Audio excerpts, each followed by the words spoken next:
Maris, lo primero que me gustaría hablar hoy contigo es sobre vamos a hablar del empoderamiento de la mujer, pero lo que hablábamos recién hace unos instantes era voz de mando. Vos tenés voz de mando, o sea, vos venís del 86 a nuestro país, creo que ya sos paraguaya y tú tenés la fuerza de decirle a alguien, esto hay que hacer y que te hagan caso.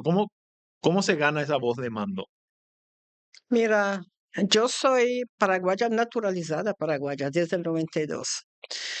Yo creo que hay que saber también mandar, porque para mandar puede ser que tengo la voz de mando, se explica a la gente y quiero que hagan, porque la idea tiene que ser bien clara. Pero hay que siempre con respeto, porque ahí la gente escucha en cualquier parte del mundo, y sobre todo en los países latinos. Porque si vos va a atropellar y a hablar de una forma, ya cambia la cosa. Yo creo que toda la persona que trabaja, del más que limpia la calle, tenemos que respetar. Esto creo que sea la base de todo. Y cuando empezaste a venir al país, que me comentabas que te encargas allá de la administración de la estancia en Tacuatí, que no hablabas el mismo idioma, estabas en el campo, sos mujer, ¿cómo hacías para que todo funcione? Mira, viniendo de Suiza, de la parte italiana, entonces es más fácil también aprender, digamos, comprender el español. Y bueno, me arreglé con todo, siempre andaba, le explicaba, a veces tenía que explicar 2 veces porque no explicaba muy bien, pero la gente, hay que decir que en Paraguay tenemos buena gente trabajadora que se esmera en su trabajo y que quiere crecer, en este tiempo era aún diferente, que quería crecer y que quiere aprender también, porque en este momento era el momento que venían bastante extranjeros también. Y yo tengo que decir una cosa, muchos extranjeros reclamaban que eran no tan clara mucha cosa. Hay que saber con quién que te encontraba también, porque cuando se quiere la cosa transparente, se va con la persona que hace la cosa transparente. ¿Qué te enamoró de Paraguay? ¿Qué te hizo naturalizarte paraguaya? ¿Qué viste en este país? Mira, yo crecí, como te decía antes, yo crecí en el campo, mi papá tenía extensiones de tierra, se hacía agricultura, teníamos vaca, caballo, oveja, cabra, chancho. Entonces, cuando llegué a Paraguay la primera vez, yo me quedé enamorada de la extensión de verde, del todo el potencial que el Paraguay tenía. Porque en Europa prácticamente está todo hecho desde mucho tiempo. Y acá por alguien que quiere crecer, se puede hacer mucha cosa. El Paraguay hoy en día aún tiene un gran potencial, siempre respetando la norma ambiental, lógicamente. Paraguaya primera, porque somos un país soberano, y respetando, coordinando con las normas ambientales internacionales. Sabes que hace poco estaba hablando con un economista esta semana y hay un dato que cuesta decirlo porque hay, hay, hay un público que todavía no está receptivo, que es posiblemente desde que se tienen datos, nunca Paraguay fue económicamente tan rico como ahora, ni nunca hubo tan pocos pobres como ahora. O sea, hubo un crecimiento en los últimos 20, 25 años de la economía, del desarrollo. ¿Vos lo ves así en la ciudad y en el campo? Yo veo un crecimiento del Paraguay, sí, pero necesitamos desarrollar más el interior, porque la ciudad es una cosa, el interior es otra cosa. Tenemos que tener más industria en el interior también. Tenemos que desarrollar, porque mucha gente del interior, últimamente también con la pandemia, se volvió un poco difícil. El clima tampoco nos ayuda muchas veces en el campo, o demasiado sequía o demasiada lluvia, entonces el intermedio es muy difícil de coordinar. Pero hay que ver con el Ministerio de Agricultura, con la ganadería también, que se puede crecer con oveja, con chancho que está creciendo, y con la vaca, carne vacuna, pollo, que es muy requerido en el mundo. Entonces, pero hay que ver de crecer más y que la gente se quede en el campo, porque el campo es la fuente de la comida. Y mucha gente piensa que viniendo a la ciudad encuentra todo. No es así. En la ciudad, uno que no tiene nada no es que vive bien, porque todo mucho más caro también. Porque nosotros tenemos una tierra muy fértil en todo el Paraguay prácticamente. Y planta una semilla, te puede comer. En la ciudad, ¿dónde la va a plantar? Hace poco un sojero me decía, el, la persona que se dedica al campo, tanto a la agricultura como a la ganadería, es el más creyente. Y me dice, no, no te estoy hablando de religioso, te estoy hablando de creyente. Porque el que compró una vaca o el que plantó una soja cree que el futuro va a ser mejor. Nadie lo hace pensando que la vaca no le va a engordar o que el grano no le va a germinar. Vos que te dedicas al campo hace tantos años, ¿crees que todavía tenemos mucho para desarrollarnos? ¿Cuál es el camino del Yo campo creo que paraguayo? tenemos mucho y que hay que desarrollarse, porque sea en la parte, el mundo necesita comer. ¿Dónde se puede producir todo el elemento de la comida, de la agricultura al cárnico, de todos los tipos de carnes? Paraguay es un país donde hay aún todo por hacer. Tenemos una extensión enorme que no está trabajada, que llamámoslo así. Tenemos que ser uno de los países que da alimento al mundo y seguramente esto va a ser Paraguay en los próximos años, junto con otro de América Latina, pero yo hablo por Paraguay, que otros países también de América Latina ya están más desarrollados. Nosotros tenemos todo para desarrollar aún. ¿Cómo viste el cambio que ha vivido Paraguay? Hablemos desde después de la dictadura, del 89 al 2025. ¿Qué cambió que viste tanto en el campesino paraguayo, en el agricultor paraguayo, en el ejecutivo paraguayo? Yo vi que se modernizó, pero también que vino bastante inseguridad. Ok. Esto es algo que tenemos que ver y creo que esta inseguridad se debe a la gente que no encuentra trabajo en el interior y viene en las ciudades y después menos que menos encuentra trabajo porque ah, con la industria, con la empresa moderna que hay, hoy buscan gente preparada con un título de estudio que sepa desarrollar programas, etcétera. Si en el interior nosotros no tenemos esto para dar a los chicos, no vamos a ningún lugar. ¿Y cómo hacemos para capacitar a las personas del interior que vienen en lo que se llaman los famosos círculos de pobreza? Porque yo sé que vos tenés una escuela, sé que la familia Cres también tiene ahí en Cresburgo otra. Pero el sector privado no puede hacer todo, no puede, vos no te puedes encargar del ganado, del campo, de venir a Asunción, de traer tecnología de afuera y encima tener que educar a tu gente. Mira, en la estancia de Tacuatí tengo la escuela básica 4003, donde hay del primero al sexto grado. El profesor o la profesora de turno está puesta por el Estado, por el Ministerio Ok, de Educación, paga su salario el Ministerio de Educación. Ahora hablo yo, por mi caso, yo le doy la casa, le doy la comida y le doy todo. Los niños son niños de empleados de la estancia y de alguno alrededor, sobre todo de la región de Tacuatipotique, Melinda, donde ujú. hay los campesinos que quedaron y desarrollaron bastante bien y trabajan muy bien. Y trabajan en mi campo también. Pero sin la educación y otros, yo creo que tendríamos que ver como una especie de, no sé, de internado, que puede ser no la palabra correcta, porque muchas veces depende del clima, depende de la ruta, cómo se encuentra, etcétera. No pueden un niño hacer 5, 6, 7, 8 kilómetros o el padre llevarlo y después ir a buscarlo en el día, que se puedan quedar del lunes al viernes y después vuelven a casa el viernes y con menos peligro para todos también. Y los niños al menos se encuentran en el ambiente que pueden estudiar ahí también. Yo creo que esta sea una buena solución, visto el interior, la amplitud del interior que nosotros tenemos y la estancia que son muy lejos a veces de la escuela. Sí, y yo coincido ahí con esa solución.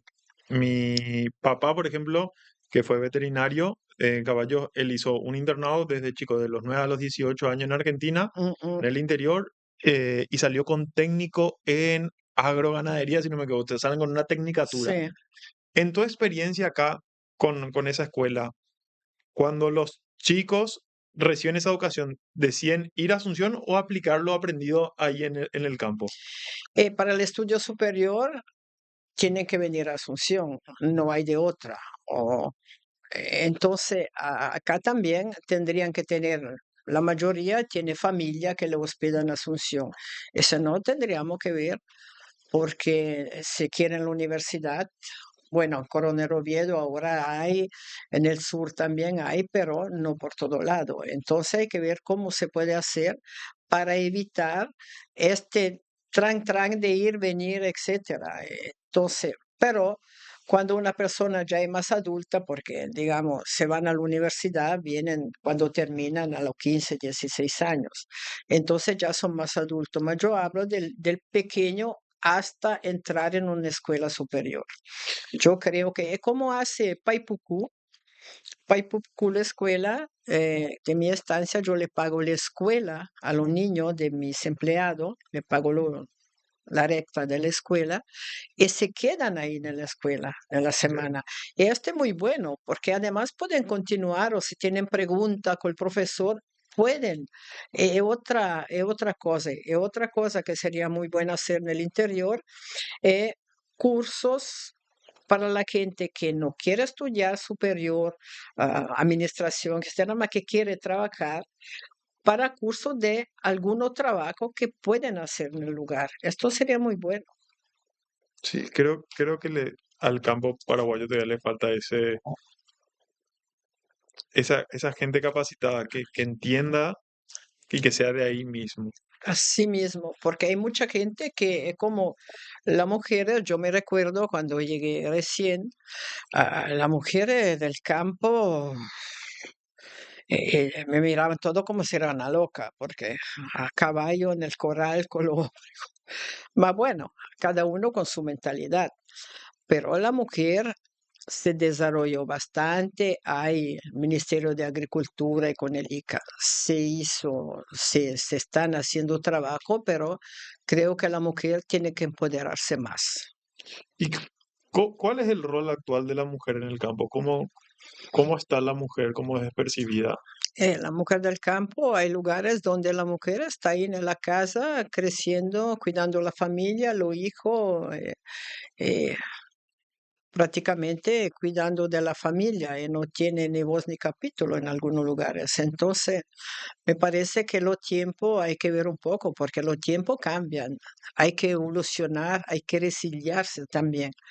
Entonces, pienso que sería bueno de ir hablando un poco con toda esta comunidad de mujeres que hay algunas que ya se empoderaron, que tienen también, piden préstamo en el banco, hicieron como cooperativas, etcétera. Y yo creo que tendrían que ampliar todo esto. ¿Y cómo empoderamos a la mujer? No solamente en el campo, sino en la ciudad también. ¿Cómo hacemos un trabajo que vienen haciendo ustedes hace varios años ya, o sea, las mujeres, el colectivo del empoderamiento de la mujer? Pero ¿qué más nos falta para el siguiente paso? Yo estaba viendo estadísticas y sí hubo un avance, pero es un avance lento todavía. Muy lento, es muy lento. Creo que también, con todo respeto, siempre hay que cambiar. Las mujeres, muchas mujeres tienen que cambiar un poco la mentalidad. Ok. abrirse un poco más al mundo, porque yo respeto la mujer que quiere quedar en casa a crecer los hijos, pero hay muchas mujeres que son madres solteras, entonces tiene que hacer de papá y mamá, y esto hay que ver de empoderarla un poco más porque la responsabilidad la tienen doble. La mujer que tiene la familia también se podría empoderar, pero eso depende, porque muchas mujeres también tenemos que decir que no quieren hacerlo. Entonces hay que respetar lo que piensa cada uno. Y vos siempre, o sea, desde que yo conozco tu historia, siempre has sido una mujer que se caracterizó por el empoderamiento. O sea, yo me hago nomás la imagen mental. 1986 en Paraguay, Mm, en Tacuati, que está a mm, 500 kilómetros de acá más o menos. sí, 550, Una mujer en el campo, porque eso es todo campo, hace todo campo. más de 30 años era más campo, montando un caballo que no hablabas el mismo idioma que la gente, porque allá No, ni guaraní ni español hablabas, pero te empoderaste en un escenario de adversidad. de adversidad y de hombre. Me miraban al inicio como si yo era la loca de turno, pero bueno. Cuando después me quedé sola, que había el frigorífico también, entonces empecé todo. Algunos decían, esta gringa que piensa de venir con la vaca, con todo, bueno, ahí con el frigorífico se empezó en el 2003 a, a promover para la exportación con Rediex. Se hizo un gran trabajo. Fui la presidenta de la mesa sectorial, la presidenta de la Cámara de la Carne, y se hizo un gran trabajo. Hay que felicitar con el vicepresidente Castiglionísimo. Recorrimos todos los países prácticamente que ya teníamos abierto como mercados para abrir más, y todos los presidentes que vinieron después tuvieron la puerta abierta, lógicamente, porque el Estado, tengo que felicitar al Estado paraguayo desde que estoy, que está para apoyar en todos los sentidos. No tiene la puerta cerrada, no tiene, se va, se golpea, se pregunta, hay contestación y hay veces discusiones también, porque no todos tenemos el mismo pensamiento, pero da la libertad. Felicito también al presidente Peña hoy que va a hacer conocer el Paraguay en el mundo. Y después los ministerios que competen tienen que seguir el paso del presidente Peña. Justo eso te quería preguntar, ¿qué tal te ha tratado el mundo de los negocios en nuestro país? Tanto cambios de gobierno, porque pasamos por, la mayor parte por gobiernos colorados, pero dentro del mismo gobierno colorado tienen diferentes líneas de Sí. pensamiento. Sinceramente, puedo decir que para el comercio exterior y para el trabajo y para el crecimiento del Paraguay, todo los gobiernos dieron puerta abierta siempre, honestamente. ¿Y el sector ganadero cómo cambió en los últimos años? Yo hoy, o sea, yo sé que es coyuntural, hoy veo que hay menos hato, que la idea es recuperar el hato vacuno, que el hato ovino también se está queriendo crecer. ¿Cómo nos ve el mundo y cómo ha evolucionado la ganadería paraguaya?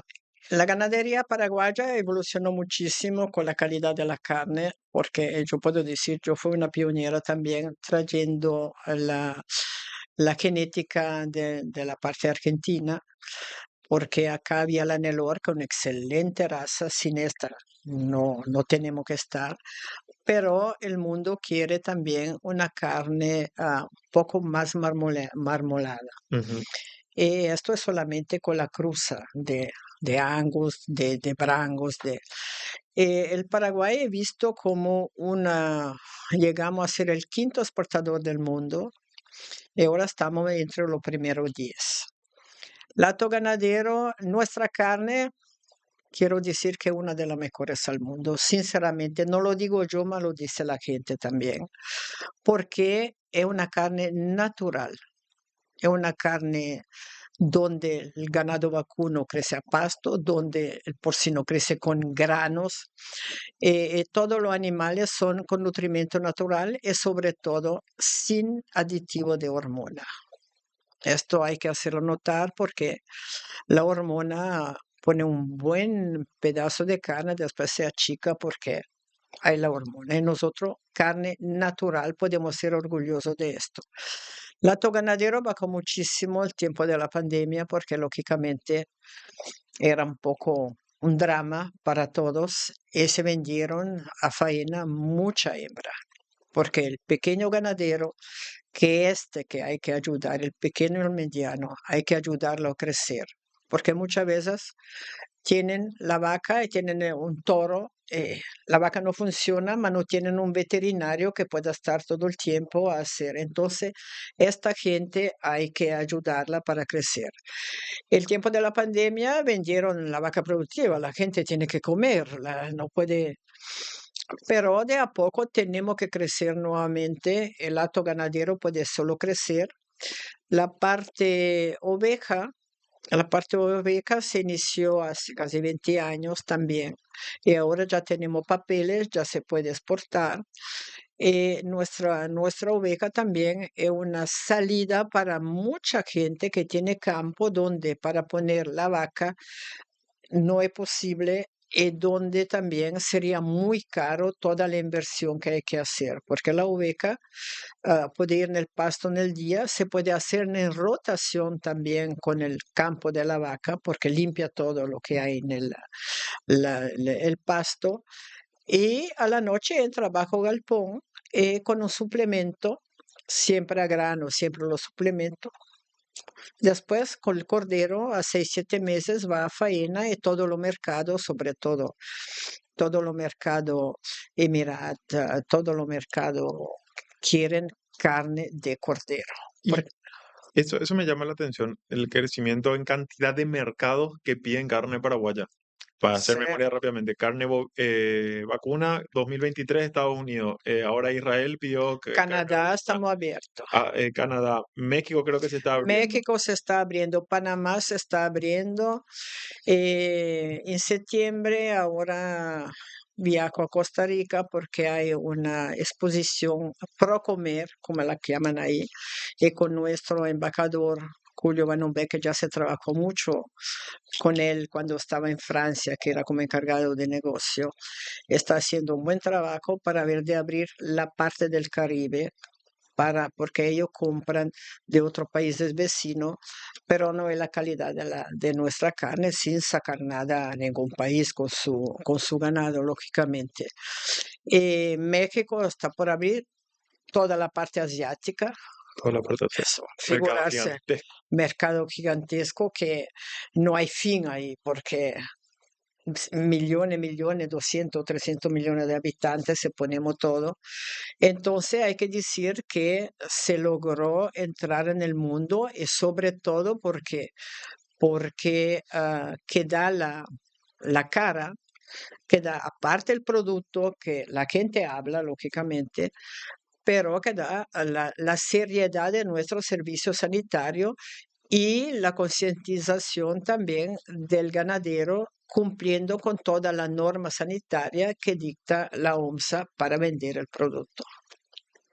Para ir cerrando nomás, Mari, a mí por eso me llama mucho la atención cuando alguien me dice, no, Paraguay tal cosa, o vea nuestro país del lado malo, yo lo veo del lado contrario.